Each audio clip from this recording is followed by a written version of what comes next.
खुलुमबाय बे समाव दङ बडलेण्ड इंखं टेलिभिजननि स्टुडिय'आव आं खोमथागोरा गयारी। दिनैनि गाहाय रादाबफोराव दङ।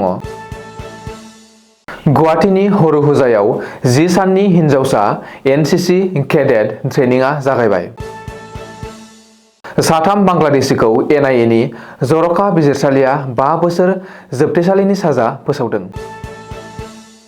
बराक सेरफांनि सा 107 सुबुङा नबेल पेनेलनिसिम मोहम्मद युनुसनि बेरेखायै लाइजाम लिरहरदों। त्रिपुराया बांग्लादेशनिफ्राय मोब्लिब दैथायहरनायनि 161 कौटि रां मोननांगौ।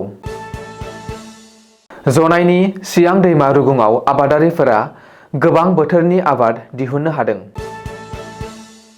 मन्त्रि इउजि ब्रह्मआ मुसलपुराव चिफ मिनिस्टार रिलिफ फान्डनिफ्राय फरायसाफोरनो चेक रानदों। दानिया फैदिनि आबुं रादाबाव।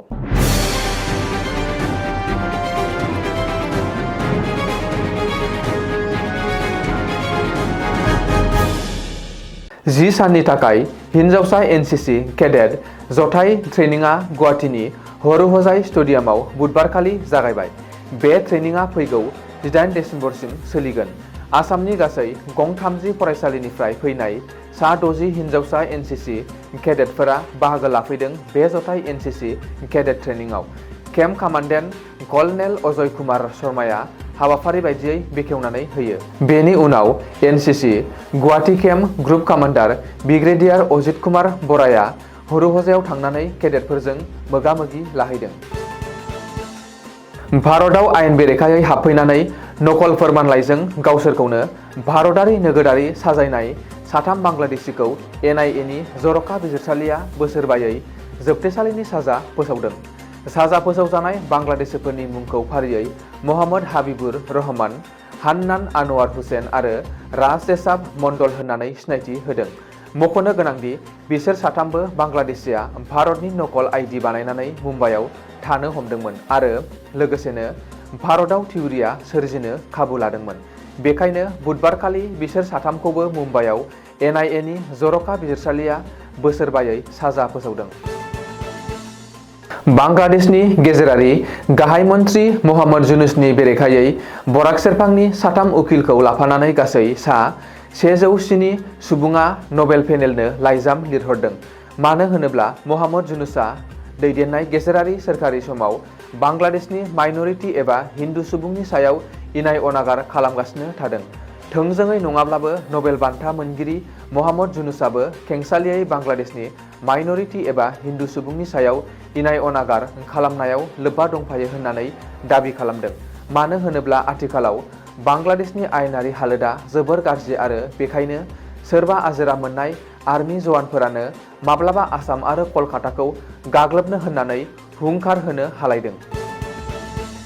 त्रिपुरानि मोब्लिब कम्पानि TSCCL एबा त्रिपुरा स्टेट इलेक्ट्रिसिटि कर्परेसन लिमिटेडआ आथिखालाव बांग्लादेशनिफ्राय 160 कौटि रां मोननो गोनां दं। आथिखालनि बांग्लादेश सोरखारा त्रिपुरानो बे मोननो गोनां रांखौ होनो हायैनि जाहोनाव मिरु सरकार आरो NTPCनो लाइजाम हरदों। TSCCLआ बे रांखौ त्रिपुरा रायजोनि मोब्लिब बिफाननि मन्त्रि रतनलाल नाथआ मिथिहोदों। आथिखालाव सानफ्रोमबो 70 निफ्राय 80 मेगावाट मोब्लिब बांग्लादेशनो दैथायहरगासिनो TSCCLआ थांनाय 2016 मायथाइयाव गोरोबथा जाजेननायनिफ्रायनो बांग्लादेशनो मोब्लिब दैथायहरबाय थादों। जनाइनि सियां दैमा रुगुङाव आबादारिफोरा गोजां बोथोरनि आबाद दिहुननो हादों। रोजा रोजा सुबुंफोरा गोबां हेक्टर हायाव आलु, सिबिं, जुखाम, बेसर बायदि रबि आबादनि आबाद मावनानै गावखौनो मुलाम्फा जानायनि आसा खालामदों। आसाम अरुणाचल सिमायाव थानाय सियां दैमानि रुगुङाव थानाय जाम्फानाया मोनसे जायगा। आबादारिफोरा गोबां हेक्टर हासार गोनां जाम्फानि हायाव सोमखोर जांख्रिथाय लुदों। आसाम आरो अरुणाचल प्रदेशनि रोजा रोजा आबादारिफोरा जाम्फानियाव गोबां हेक्टर हायाव आलु, बेसर, जुखाम, सिबिं, कबि, बेंगन बायदिनि आबाद मावदों। गावसोरनि रांजों आबादारिफोरा फालांगियारि बिथिङाव आबाद मावनानै जिउ खुंनो मोनसे लामा दिन्थिदों। जाम्फानि ओनसोला आसाम आरो अरुणाचल प्रदेशनि मोनसे सिमायाव दं, जायनि जाहोनाव आबादारिफोरा मोनसेबो रायजोनिफ्राय सोरखारि हेफाजाब मोनाखै। बे जाम्फानियाव हबा आलु आबादखौ आसामनि डिब्रुगड़, तिनिसुकिया, लखिमपुर, धेमाजि, सिलापथार बायदिजों लोगोसे पासीघाट, धेजु, इटानगर, अलां, अरुणाचल प्रदेशनि बसर बायदि नाना थावनिफोराव दैथायहरनाय जायो।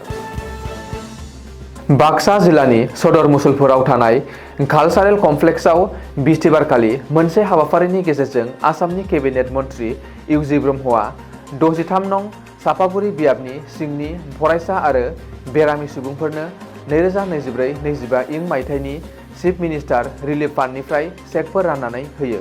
मन्त्रि बिथाङा बे हाबाफारिनि गेजेरजों सा 418 जन फरायसुला फरायसुलिफोरनो आरो बेरामि सुबुंफोरनो चेकफोरखौ राननानै होयो।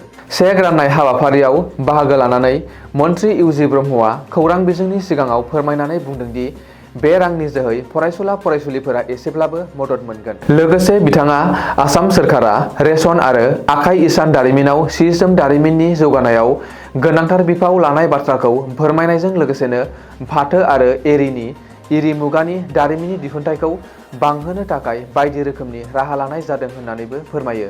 लोगोसे बाक्सा जिल्लानि दावबायारि थावनि दारागावआव मोनसे इरि दिहुनथाइ मिरु गायसननो बिथांखिखौबो फोसावो।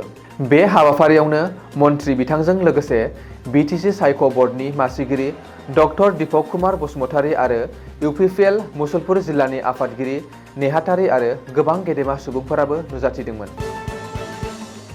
दिनैनि रादाबा एसेनोसै, गोजोन्थों।